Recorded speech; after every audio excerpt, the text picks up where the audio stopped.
Hope you enjoy the show.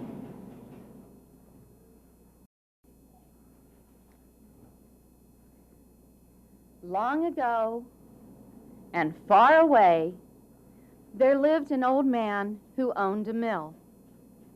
People came to see this man so that he would grind their oats and grains. The time came when he could no longer take care of the mill. He decided to divide everything he had between his 3 sons. The first son, he left the mill. To the second son, he left a donkey. To the youngest son, Peter, he left the cat, Puss. Scene 1.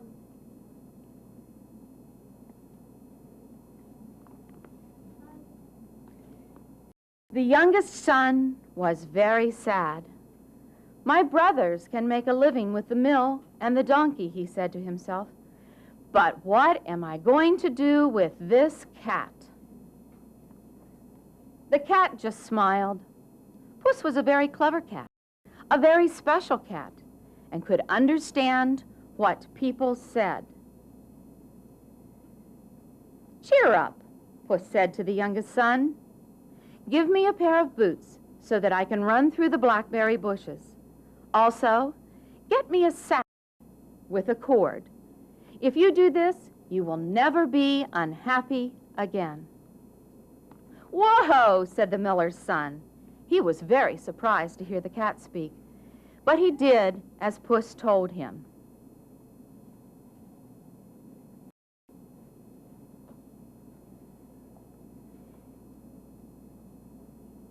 He got Puss a sack, a good sack with a very strong cord, and he got him a fine pair of leather boots.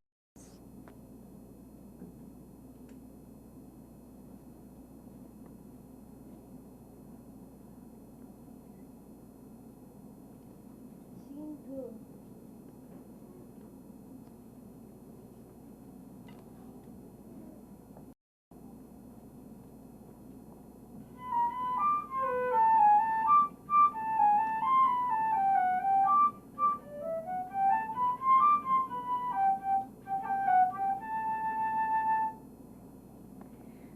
When Puss had learned to run in his new boots, he went to the bramble patch, where many wild rabbits lived. He put out carrots and cabbage. Then he hid behind a tree. Soon, a very foolish young rabbit came along and hopped right into the sack.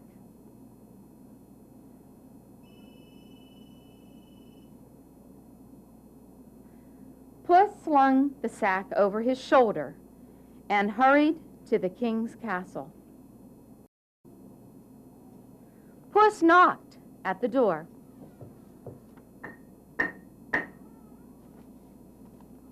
Out came the king. "Oh, how do you do, your majesty?" said Puss. "My master, the Marquis of Carabas, sent this rabbit to you." "Well, I have never heard of the Marquis of Carabas," said the king, "but I will gladly accept this present. Bring it inside."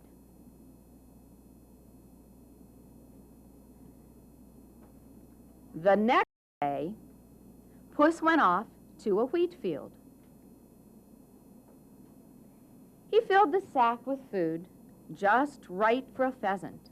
Then he hid in the grass, and he made the sound of a pheasant. Soon, a pair of foolish pheasants heard the call and ran into the sack. It's a bird. Puss pulled the cord tight, and then he hurried to the king's castle.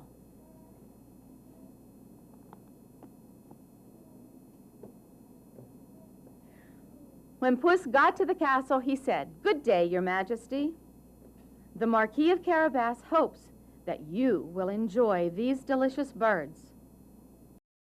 "Oh, they are indeed fine birds," replied the king. "Please bring them into the palace."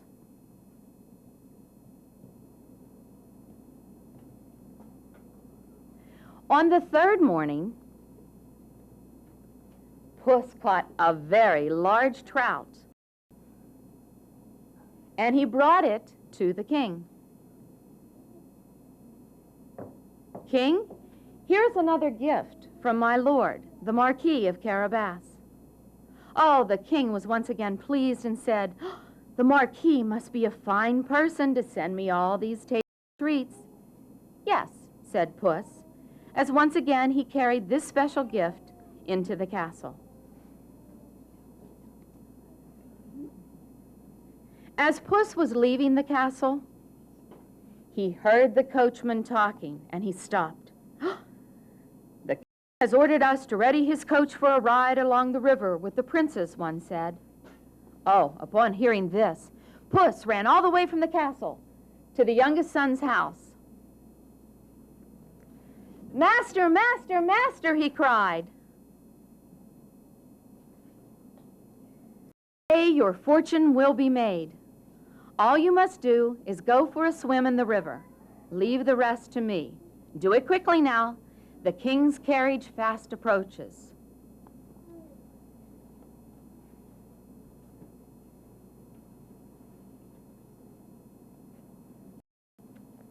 Scene 3.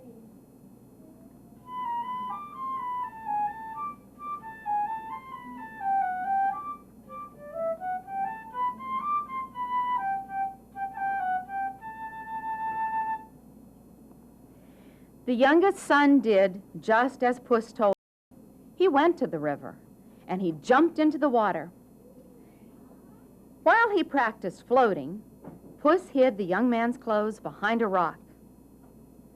No sooner had Puss done this than the king's coach drove up.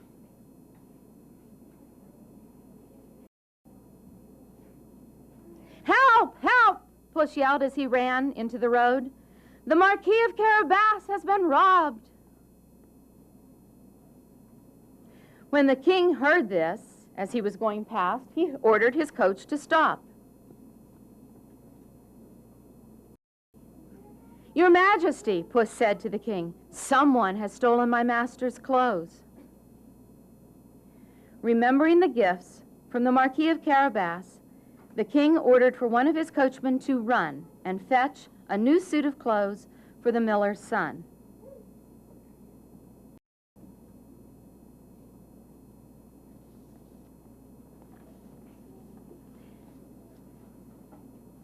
Peter was very surprised, and he leaned forward and whispered to Puss, "Who is the King of Carabas?"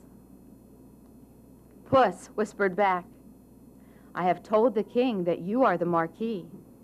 And indeed, with the miller's youngest son dressed in such fabulous clothes, he did look like a marquis. "Now," said Puss, "you must thank the king and listen to me, because today we are going to make a fortune." The miller's son thanked the king for his new clothes.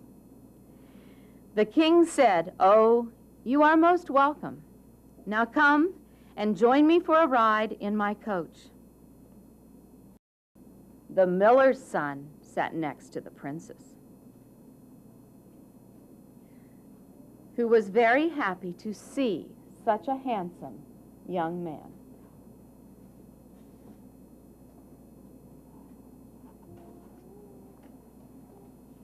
Scene 4.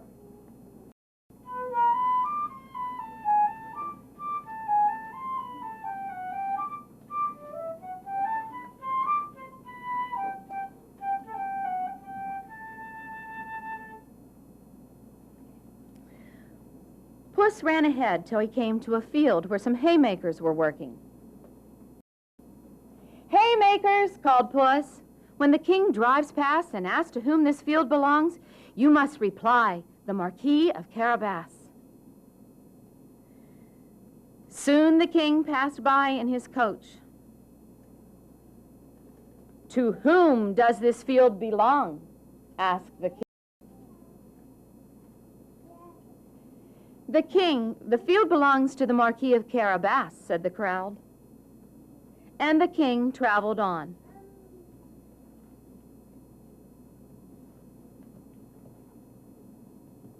Now the same thing happened at the next field, too.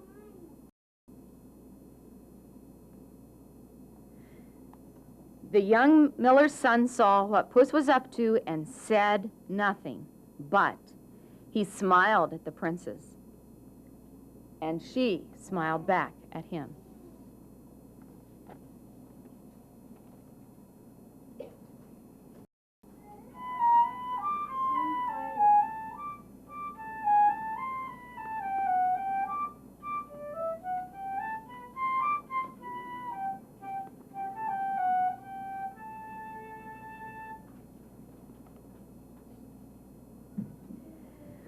Puss ran as hard and as fast as his breath could carry him till he came to a great castle. The castle belonged to a wicked ogre. The ogre owned all the lands the king had just passed by. Puss had heard that the ogre also possessed great powers of magic, and he knocked on the door. "What do you want?" the ogre roared when he saw that it was only a cat that disturbed him. "Oh," said Puss, "I could not pass this way without paying respect to the most famous magician around." This greatly pleased the ogre, who let Puss into the hall. "Is it really, really true that you can change yourself into a lion or an elephant or anything you choose?" asked Puss. "Oh, yes," said the ogre. "I can change into anything." Boom! A loud clap of thunder echoed through the castle, and there stood a lion. "Amazing!" exclaimed Puss. And just as fast again, suddenly the lion roared, and there stood a zebra. "How fantastic!" cried Puss. "It must be easy for you to turn into something large, but can you turn into something small?" "Yes," said the zebra, and in an instant, a little mouse scurried across the floor. That was just what Puss was waiting for. With one pounce, he caught the mouse. That was the end of the wicked ogre. By and by, the king's coach arrived at the ogre's castle. "Welcome to the castle of the Marquis of Carabas," said Puss with a bow. "Does this beautiful castle belong to you?" the king asked the miller's son. Puss brought them all to the garden of the Marquis. There was a great feast. The king told the miller's son that he could marry his daughter. They got married that afternoon. There was feasting, and there was dancing. What a celebration! It lasted long into the night. Puss was wearing his red leather boots, and he led all the dances. By and by, Puss and Peter were standing talking to each other as the king and the princess went to bed that evening. "Thank you, Puss, for all your help," said the miller's son. Next day, a very special day was declared for Puss, and he spent the day riding in the carriage just for fun.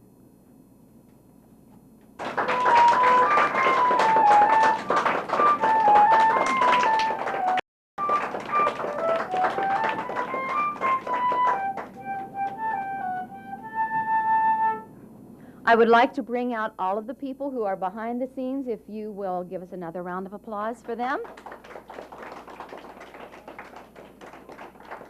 And a lot of these creations were done by children in grades 5 to 8, as well as by teenagers who are in grades 9 through 12, and they were all led under the direction of Lauren Alessi. And if Lauren, can you stick your head through there? There she is. Lauren is majoring in art education at Edinburgh. I'm sorry. All right. We thank you for coming.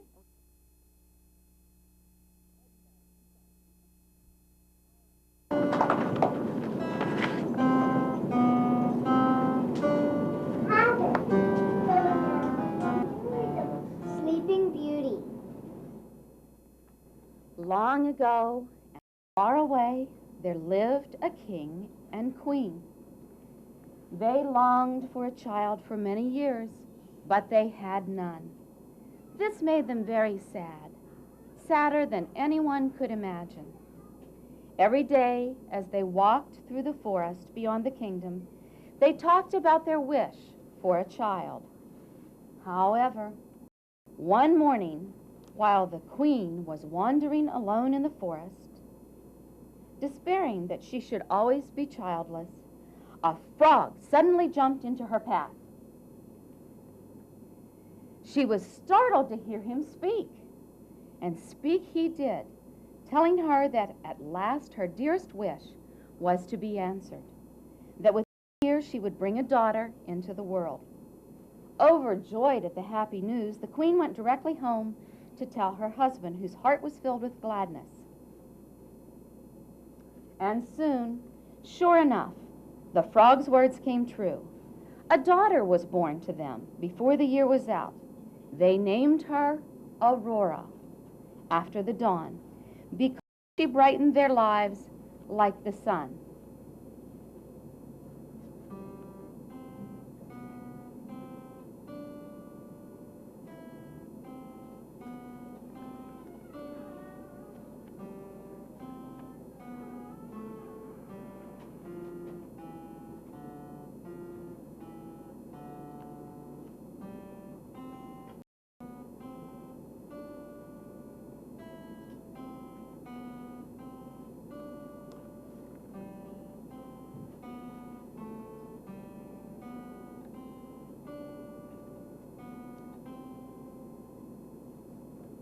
Scene 1. The king and the queen were so delighted at the long-awaited arrival of Princess Aurora that they decided to have a great feast to celebrate the royal birth. Hundreds of invitations like this one were sent out all over the kingdom. Lords and ladies, knights and noble women, their majesties, the king and queen request the honor of our presence at the royal celebration of Princess Aurora's birth. Please bring a baby gift for the occasion. On the day of the great party, there came friends and relatives and noble acquaintances from distant miles all around the kingdom. Also, all the fairy women were present, all except for one, and she was the wicked fairy who had not received an invitation because she hadn't been invited. When the feasting and dancing finally came to an end, each fairy presented the new baby princess with a special gift. The first fairy gave her the gift of goodness, and the second fairy granted her wisdom. Oh, the king and queen were so pleased. But then, just as the third fairy fluttered forward to give her gift, another gift was suddenly pushed upon baby Aurora. Where did this gift come from? I don't know. Did you bring it in? No. Who brought this gift? Did you guys bring this gift? Did you bring it in here before it started? Oh, is this good or is this bad? I'm not sure. What do you think we should do about it? We should probably open it. Sure we should open it, guys? Yeah. I don't know. What if it's not a good gift? Then don't open Okay. I don't know. What do you think? I guess we should open it. Okay. It's the Wicked Fairy. Oh, my goodness. What are you doing here? You weren't invited. Foolish people. Since you didn't send me an invitation, I tell you this. When that dog, that one over there, do you hear me? That one over there. When she is 16, she's going to stick her finger. Yes, stick her finger. And when she does, do you know what's going to happen? No. She's going to fall down dead.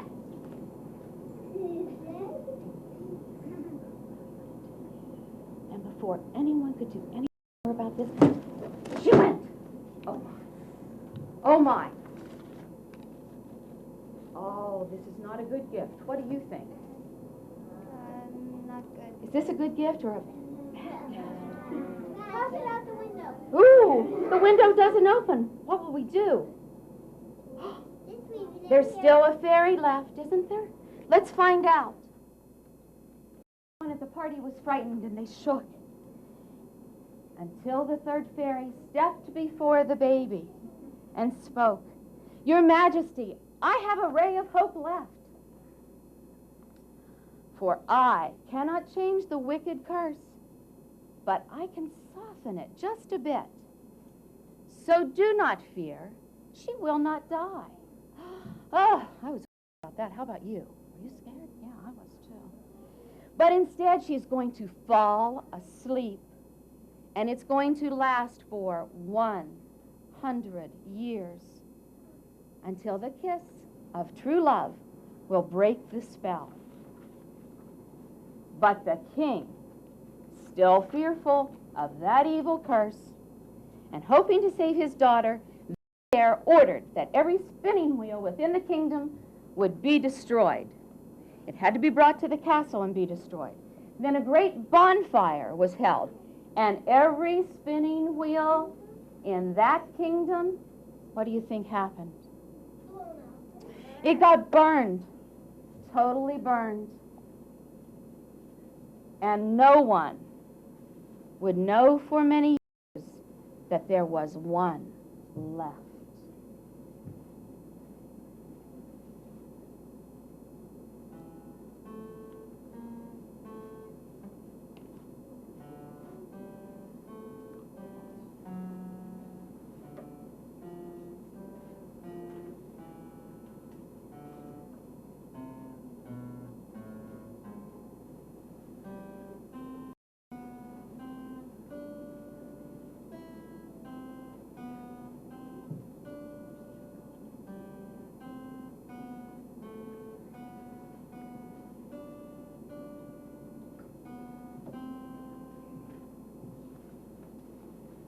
Scene 2. Early the next morning, before anyone in the kingdom was up to watch them leave, the three fairies took the baby princess, and they traveled in secret deep into the forest. Only the heartbroken king and queen watched them leave. And soon the fairies had left the lands of the king and were far, far away from the wicked curse, and farther even still from the spinning wheels. 3 magical dragonflies showed them a way across the forest river.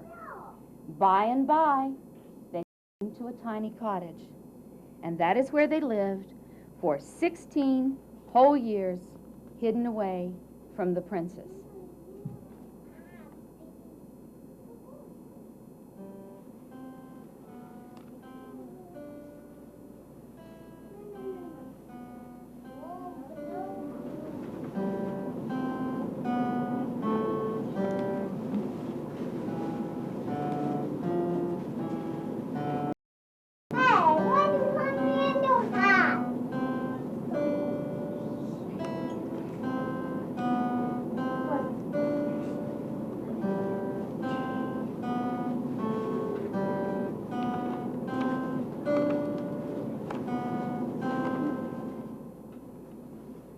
Scene 3.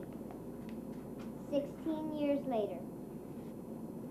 The years passed slowly, and as time went by, All the wishes of the fairies for the princess came true. Aurora, indeed, grew to be gracious and wise and was so kind and good in every way that all who knew her could not help but love her, including the three fairies. The day finally came for the fairies to take the princess home to her parents at the castle. So, on her 16th birthday, they traveled back through the deep forest and across the river towards the castle.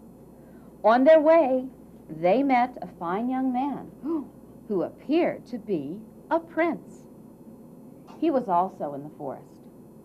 They chatted a short while and then hurried on to the castle.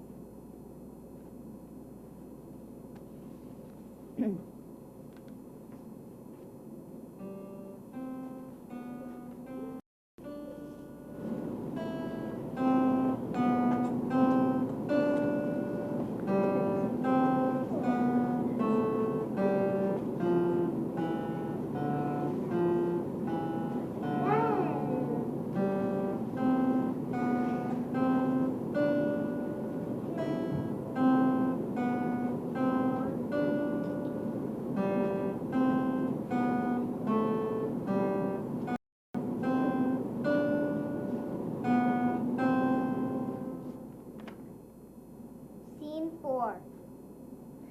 Everyone was so excited to be reunited with each other. There was hugging and kissing and great rejoicing. But the king and the queen were so happy to have their daughter back that no one remembered, the terrible curse of long ago. One day, the princess found herself alone in the castle and decided to explore. She wandered about dusty halls, forgotten chambers, and curious rooms. She amused herself as she pleased until, at last, she happened upon an old tower she had never seen before. A winding staircase led up to it, and the princess climbed up. At the very top, she discovered a little door with a golden key in the lock. And as the princess turned the key, the door flew open, and within the tiny room was a strange old woman in a dark cloak, and she was working at a spinning wheel. The old woman welcomed her with a toothless grin. The princess, who had never before seen a spinning wheel, was interested in what the old woman was doing and asked her if she would try spinning. So the old woman showed her how to spin. But the princess had hardly touched the spindle of the spinning wheel when she pricked her finger. And at once fell on the floor in a deep sleep. The old woman had been the wicked fairy. And in disguise, her enchantment was so strong, even as the princess fell, a great slumber began to spread throughout the rest of the castle, and then out into the entire kingdom. The king and queen, who had just come home and stepped into the castle, fell fast asleep, along with everyone in the court. So too did the animals. Even the dog of the king, the hound, fell fast asleep. Every bird, every beast, everything in the kingdom, including the flies buzzing on the walls, immediately fell fast asleep and could not be awakened.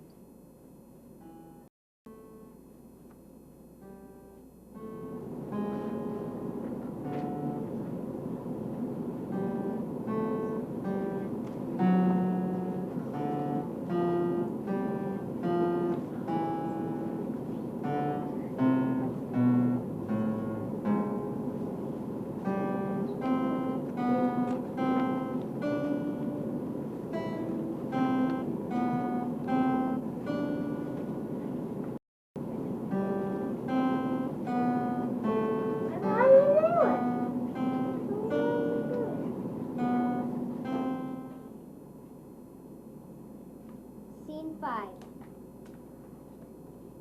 100 years later. So it was, boys and girls, for 100 years, the whole kingdom slept. Great vines with terrible thorns slowly began to grow over the castle. they sprang up, and they grew higher and higher until it could hardly be seen through them. But with the thorns, a legend grew up throughout the lands, and stories spread far and wide about the lovely princess who lay sleeping somewhere in an enchanted castle. From time to time, brave young men came and tried to force a way through the vines, but they soon became tangled in the thorns and gave up long before they could reach the slumbering princess. Many, many years passed before at last a prince came riding into that part of the country. He passed through the slumbering kingdom and wondered at it. When he came to the gate of the overgrown castle, the prince remembered a strange tale he had heard as a boy from his grandfather. Beyond those vines and thorns, he had been told that a beautiful princess named Aurora lay asleep in a tower amid all her court, and that long ago many princes had tried to force their way through, but they all had failed. The prince had had many dreams. Oh, he had seen the lovely Aurora, and she had come to him and held out her hand. So he bravely decided he would seek out the princess, and he strode up unafraid to the gates of the castle. As the prince approached the vines, he drew his sword, and the vines parted of their own accord, and they let him through. But just inside, the wicked fairy appeared in a rage and took the shape of a monstrous dragon. The poor prince had to fight his way past the dragon as it gnashed its teeth and roared and blew flames at him. At last, he was triumphant, and struck the dragon fell to the ground. And that was the end of the wicked fairy. The prince then went on through the castle, where he saw the sleeping king and queen. Everyone was asleep, and it was silent everywhere, and no one woke. At last he came to the tower where the princess slept. He climbed the narrow staircase and pushed open the door to the little room where Princess Aurora lay. She was so beautiful that he bent down and he kissed her, and in a moment she awoke. The spell was broken. Everything and everyone in a sleepy kingdom began to wake up one by one. The prince and princess immediately fell in love and were married. The royal wedding was celebrated with great feasting and splendor until they rode away in their carriage.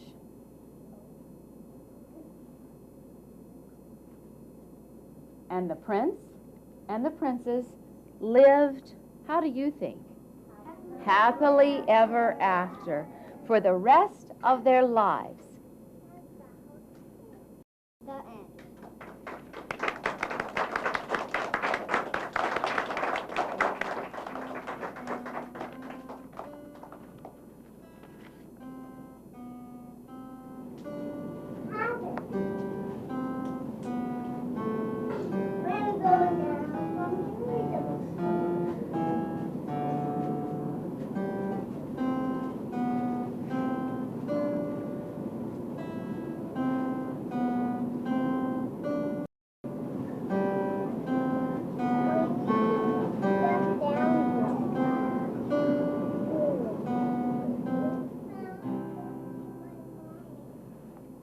All right, we'd like to bring everyone out that is behind the scenes, so if they can just stick their heads through, we want you to give them all a hand. Can you see them? They're sticking out everywhere. This has been a production of In Production, which is a part of the reading program for kids in grades 5 through 12. We hope that we have some future producers here for the summer reading program. We'd like to thank Becca Nadler for her music, and we'd like to give her a round. And I'd also like to introduce you to Lauren Alessi, who is an art major at Edinburgh. She's coming here. This all could not have happened without Lauren. She is responsible for everything you see here, and some things you don't see, all right?